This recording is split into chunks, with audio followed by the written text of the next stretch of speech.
Shwmai pawb, sut ydych chi heddi?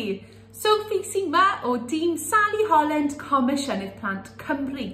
Rydyn ni nawr ym mis Mawrth.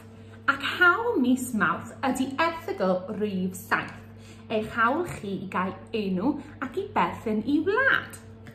Yn ystod mis Mawrth ac Mawrth y cyntaf, rydyn ni'n dathlu diwrnod arbennig iawn. Ydych chi'n gwybod beth yw'r diwrnod yma? Ie, dydd Gŵyl Dewi, da iawn chi, ac ar ddydd Gŵyl Dewi rydyn ni'n dathlu popeth Cymraeg. Reite, beth am i chi yn ystod mis Mawrth trial coginio pryd o fwyd traddodiadol Cymreig? Efallai cawl, neu piced ar y man, neu rhywbeth arall.